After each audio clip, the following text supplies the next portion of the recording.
Today, we're getting the insights and wisdom from an experienced game audio expert, Randy Greer. Not only is Randy a sound designer and a composer, but a highly technical audio director and a co founder of Scary Good Studio. Randy, really glad to have you here. You have a variety of skills. Can you tell me about some of the different roles that you have experience with? Well, thanks for asking and thanks for having me, John. I guess when you make a lot of your own stuff, you kind of end up putting on a lot of different hats, and that's been the story for me at least. And I think not knowing what I didn't know has also allowed me to be curious and learn more. Make a few more mistakes too, but I generally try to learn from my mistakes, and that's helped me discover the part of production that I enjoy the most, which is the audio side of things. But yeah, it all just kind of comes from no one telling me no, you can't do that, and maybe they should, but it's been fruitful. How did you first get into game audio? um I think with a bit of luck, um if I go back as far as I can, I had an interest in games and specifically in music, and audio was kind of like a secondary thing. And when I was going through finishing my degree, my instructor had let a lot of us know that, well, it's not very often you're going to get brought on just to compose. So if you really want to make music, it's going to be a good idea to learn sound design and learn implementation. And that's sometimes a foot in the door for music. So I didn't really take that too seriously at first, unfortunately. But um, there were a couple of school projects where we all had to change seats basically in the project.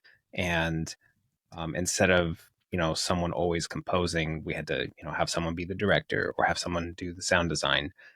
And when I did the sound design part, it felt really obvious and intuitive to me, and I didn't particularly have a passion for it the way that I do now, but it just seemed like why have I not been doing this, so that kind of opened my eyes to put myself out there a little bit more in that sense. And from there it was small projects, and then things just kind of fluctuating, coming in and out. And I think on a more independent level outside of school, I had just become a little more active in some of the online communities that I'm still very much a part of, especially with voice actors. And some of the stuff that I was making was inviting collaboration with voice actors. I was making audio drama, and a few of them reached out to me for like personal commissions for like their demos and stuff. And that's actually been my bread and butter, but it was also what got me noticed by other professionals who were making decisions. They might have been project managers or directors, and I just got referrals from people that I'd never spoken to, and that got me in for doing like dialogue editing. And I've always wanted to do more than just that, so um, I just started putting myself out there a little bit more in terms of like not just saying, "Hey, I'm a sound designer," but also like this is a demonstration of what I do, and where there's room, people will have me in their projects, and I'm thankful for when it can happen. What was your degree in? I had a it was digital audio production, um, and there were like two tracks to that. One was more focused on the engineering side, like software engineering, and the other was more on the production side. I pursued the production side, and I got my bachelor's of science in like 2015. How valuable did you find that formal education? Would you do it again if you were starting over? Not for the price I paid. um, the knowledge that came with it, I would say, is invaluable. There were just like the ability to have hands on in some highly technical settings. They gave me a lot of confidence that I still refer back to and I still make sure are relevant. Um, Try to adjust for changes, like when things change over time, but I find a lot of it still rings true even after 10 years now. I saw you called yourself a music theory geek. Is that something that you were taught a lot in university or learned more on your own? Where'd you go digging around? That's on your website bio. Yeah, yeah. Okay, that's my personal website. No, I actually started in music. So before I went to I guess a more specialized study right out of high school, I started studying musicianship formally in college. Whew, and it kicked my ass, but the thing that I really latched onto and just enjoyed was music theory. And I never had any no trouble in music theory for all four courses. Um, and it got harder and harder, and I just loved it. Even when we got to like do some like jazz and stuff that's a little more like intuitive, I just had a great time. That's cool. I find music theory really fascinating, and I had some experience from one university, and then I took like a summer course at Berkeley, and then they had taught in very different ways, just from like the modes and how they describe the modes and everything. And it's just interesting that there's even so many different approaches to the same thing. Yeah, I would Do agree. you play any instruments? Yeah, I play whatever I can't pay someone else to play, but for primary instrumentation, it's guitar. That's what I started my classical studies on, um, and outside of that, I think choir, vocal training was the next thing to happen, um, and then a little bit of piano keyboard. But like once I get outside of guitar and choir or vocal, my ability to read sheet music on those instruments is inhibited, obviously. So, Can you tell me how you started Scary Good Studio and how that was born? yeah, that's a fairly recent um, taking on. I've always been into, I guess, just making production with audio. And that's one of the things that got me a lot of traction with demos. And then using that I guess what I've learned through there in terms of pulling it back, because like as a musician or as a sound designer, like it's real easy to just enjoy the music, enjoy the sounds, but it's it's about that like last. It's about the voices first in producing demos. And my partner, who I live with now, um, is a phenomenal voice actor, probably in a bunch of stuff that both of us have played. Um, but we had kind of started trading off, or I guess tagging each other in for different credibility checks, because what I'm not is a full time voice actor. So I can direct talent, but it's going to be off of like a deeply intuitive, I guess, approach. Whereas my partner can direct talent, but that's also going to be more off of experience, industry relevance with what agents are looking for, what current trends are in directing styles and things like that. And I think between the two of us, we realized pretty quickly that we both have a good amount of overlap, but also we're highly complementary to each other in terms of ability. Um, and we just decided, like, well, we've worked with each other enough already. Like, let's start a studio. We're both outside of major hubs, so let's make that part of our thing. Let's meet other voice actors that want to do that. But outside of voice acting, we're both really passionate about production and creative endeavors. So we also face ourselves more towards other productions, games and animations and things like that. So it's been all in, and we're doing pretty all right. Like, especially for year one. So we'll keep it up. Is that what you're doing full time now? Yeah, yeah. This is my full time. I've been doing engineering, sound design, and composing where I can. That's been full time for like I want to say like 8 or 9 years. Um, and I'll supplement where I can with like teaching music and stuff, but it was pretty easy to have that be my full time already, and then merge it into Scary Good Studio.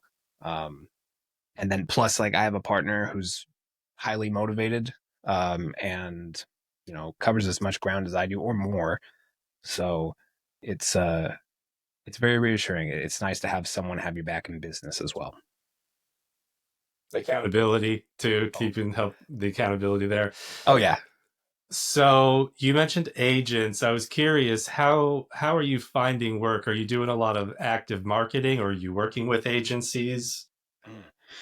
I'm not doing anything to market myself until recently.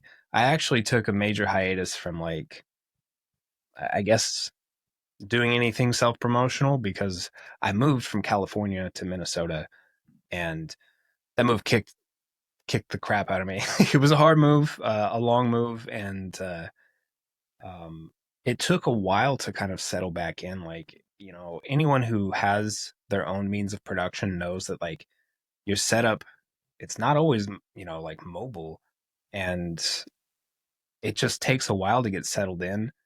And it took me a while to get settled in, so I really couldn't push my services very much. So I've never had an agent for me. Um, I've I've really never had any luck putting myself on a resume.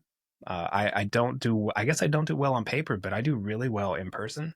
And people hear my work or they'll approach me. So a lot of what I have gotten for work has been word of mouth and reference.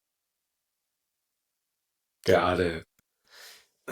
um, is there any particular service that is like the most in demand with your company? Yeah, it's typically voice actor demos. Um, there's so many different kinds of demos. I'm trying to think of an appropriate metaphor, but um, it's basically whatever medium you want to be considered in or have work sent to you for or audition for. You have a demo that's kind of like that. So if it's games, you get a game demo. If it's animation, you get an animation. And if you want an agency at all, you get a commercial demo. And then some people want all of those, or they want highly specialized demos. Um, and it's a little more impactful than a business card per se, but it it should come with a lot of care. And my partner and I, we put everything we can into making sure that it's fully considered without ruining anyone's reputation or making a poor impact on uh, a career related decision. I've seen lately with the voice actors, AI is a big topic. Do you think that there's any legitimate use for AI in the industry anywhere in the tool set? I would say not in a creative capacity, um, because for generative AI at least, and that's what I think we're talking about. Generative AI has to, like, use pre-existing sources to generate what it puts out. Um, Kind of like our brains do with inspiration, but we don't literally take the data and then put it into our work. If I had to use AI for something, I think it would make some great, like, I've seen mix presets or like plugin preset options, um, which is really cool. But um, I guess maybe let it do my taxes, my business taxes, because that's no fun at all, and I could use something with more computing than I have. So yeah. Do you have any employees or part-time employees, or do you ever subcontract out work, or are you doing it all just you two? It's usually us two, but in the scope of the whole business, we share work with people. Usually on the end of, like, directors, we definitely hire actors for performances. Sometimes we cast for, like, we get subcontracted to do that.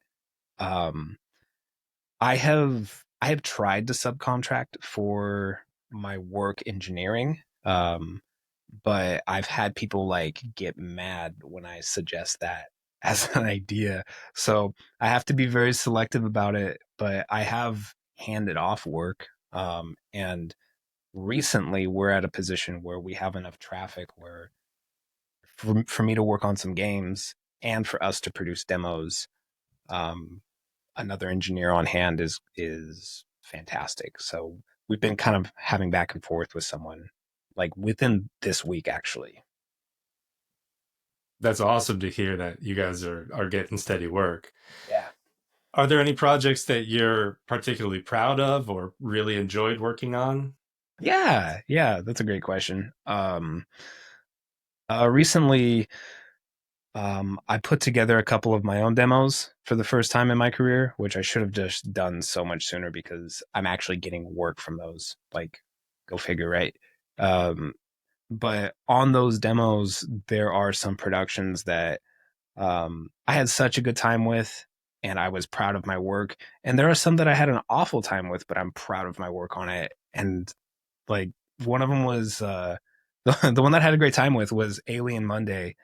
Um, that was an animated short on YouTube, hand drawn over the course of like 6 or 7 years, and I kind of got in on the tail end of it. I had a great referral, and I said, absolutely, I'll do the sound, and got to do a little bit of music for it too. But it's gorgeous. It's like a callback to like anime or like 90s era anime, and it's like from one of my favorite franchises. Um, so I don't know how I could say no, but I'm glad I got to do it. On the flip side, have you ever had a bad client that you didn't do well with? Yeah, I've had a few. I won't name names or anything, but I think on the worst end of things, I had a client that I pretty much had to wrestle for fair wages. I had to constantly remind them to pay me on time. And I'm not talking like day of. I'm talking like 6 weeks. And this is my full time make my living career, so that hurts. But I think by the end of it, they didn't want to just say like we can't afford you. They didn't want to like have me take a break. So what they ended up doing was asking me to log my hours for the last 2 months, and my contract specifically was salary, not monthly. And I said, well, those hours don't exist. And they fought me tooth and nail and acted like I was doing something offensive, but or being non-compliant. And then when I said, I still contended I haven't done that because that's not part of my contract. And then they just let me go. And they said, well, we're having money issues, so it's coming down to that. And then they hired someone else. They hired two other people to replace me. So I was a little salty about that, but what can you do? I still got some great work experience out of it. It seems like it's a rite of passage that everybody has to go through to learn how to deal with it. And until you get enough work to where you can start saying no, it seems like everyone's going to have to face it at some point. Yeah. Um, I think that's unfortunately common, especially as a private contractor. Um, my partner and I have like we've had people just like straight up steal our work before, like act like they want to hire us and then like start work with us, make a deposit, and then just cut with what we have and take it somewhere cheaper. And it's just like, yeah, you can't put them on blast, but you can kind of let other people that you network with and work with, like, hey, this person did steal from me. So if they come around to you, kindly, watch out for yourself because if they were just willing to like do that as a fully grown adult, like they don't have the consideration to not repeat. Yeah, that karma's going to come back around on Oh yeah, absolutely. them. How about tools and tech stack? What kind of software do you find yourself using the most? Um, well, actually, it's kind of the other way around. I find Pro Tools uses me, and I suffer for it. It's not completely one sided, but Pro Tools is what I learned in terms of DAW. Um, I've also come to hear and learn that it's like the least friendly for creative space. Like it's not the most creative DAW, and I've done well in that. So I feel good about my chances of stepping out, which is why I think this year I've been stepping into Reaper more. Um, you can pay for Reaper once and you own it, which is great. It's rare these days. And within that, I mean, take your pick. I've been collecting plugins and VSTs for like 10 years now. So I have some favorites for like general audio. I have some favorites for sound effects. I have some favorites for music. Um, I'm ashamed of how much I've spent, but like I try to make them pay for themselves, you know? Do you use any of the Krotos tools? Oh yeah. Excuse me. One of I didn't get around to buying this one, but I had a trial of Weaponizer. Weaponizer is like it's so cool. You can use it for other things other than weapons too.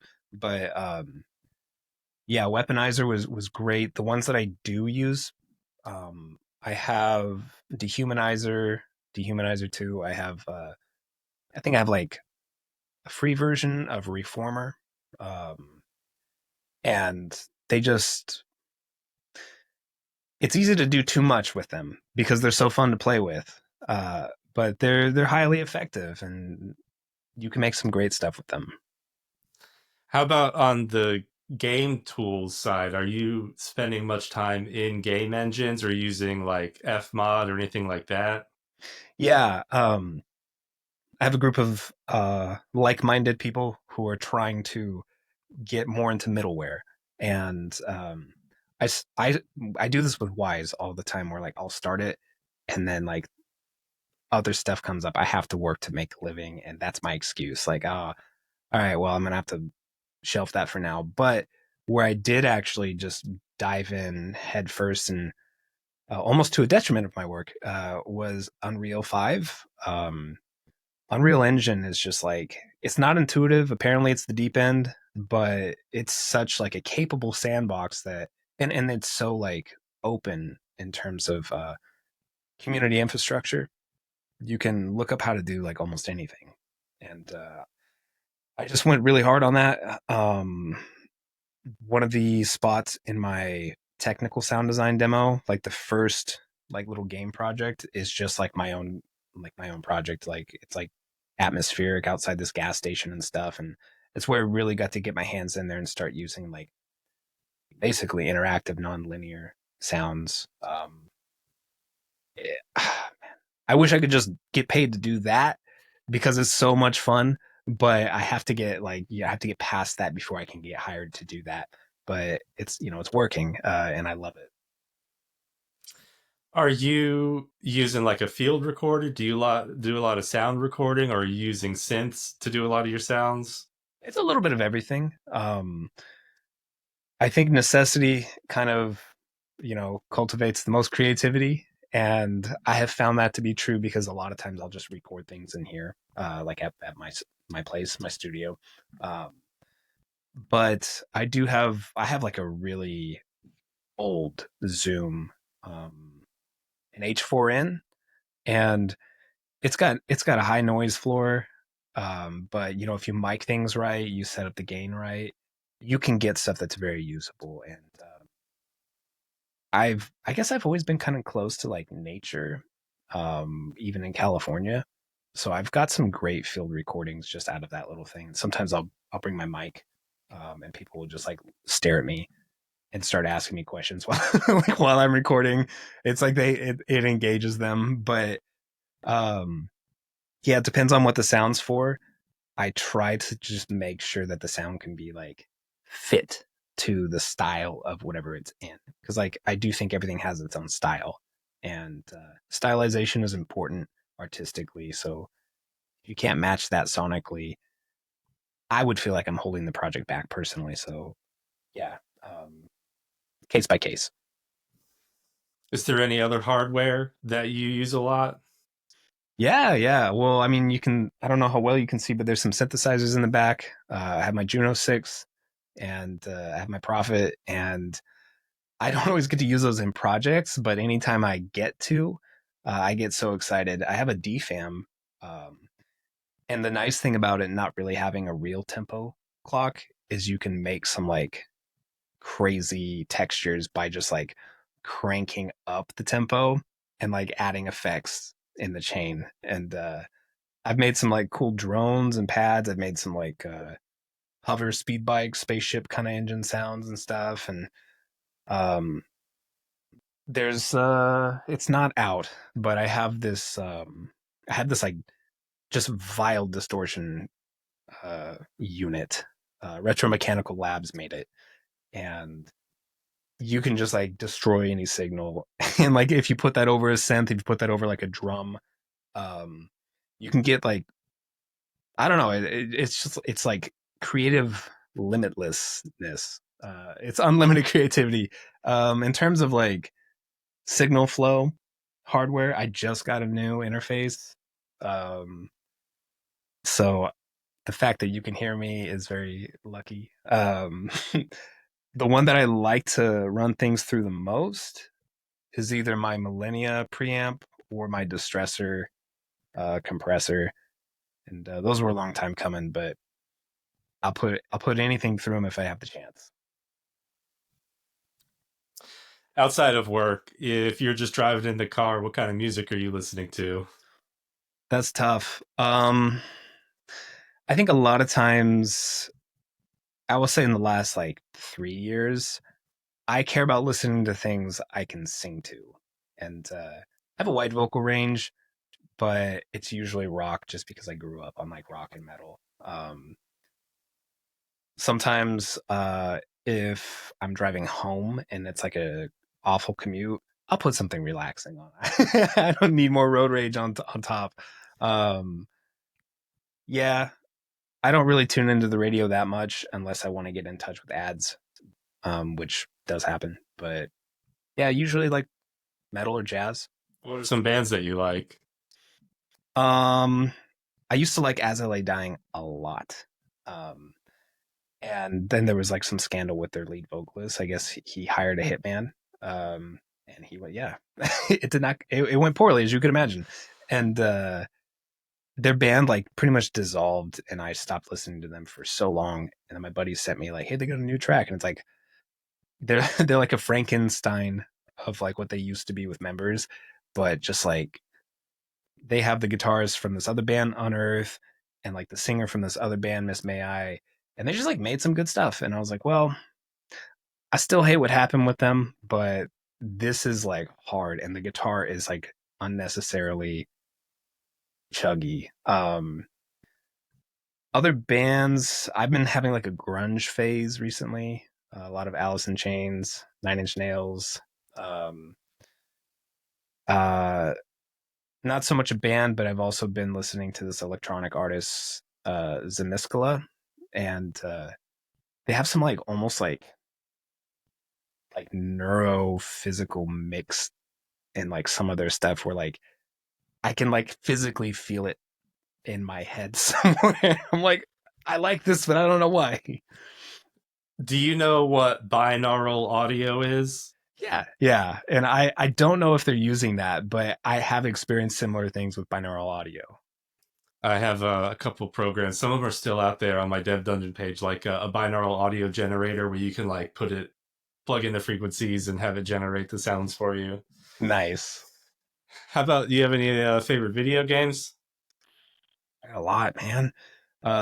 It's hard to just pick one off the top, but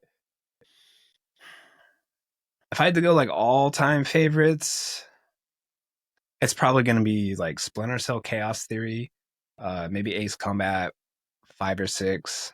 Um, I can't play those games anymore. I just like it, I'm old. I don't know what it is. Like I don't have the same reflexes. I have also put a lot of time into Smash. Um, right now, I've been playing a lot of this game called Crab Champions. Um, and it's just like this nonsensical bullet hell game where you're a crab with guns and like you just don't get killed by the other crabs. And it's just so simple. I need that after a day of work.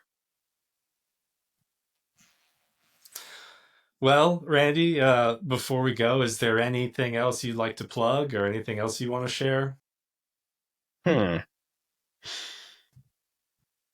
I think I get maybe like a pearl of wisdom, if that's what you want to call it. But I took a long time to actually make myself as visible as I could have, not just by like, hi, nice to meet you. I'm Randy. I do audio and music, but like just making the stuff. Like, make the stuff even if no one's hiring you. Make the stuff, and the more fun you have, other people will see you having fun, and they'll either want to join your fun or they'll want to invite you because you're fun. Um, I wish I would have just done that sooner, without without as much hesitation. I guess who knows what could have happened, but I think that could be applied to everybody. That's some great advice. Thanks. And again, it was really great talking to you. Thanks for all your insights, and I wish you the best of luck with your business. Thank you, John. It was really cool being here.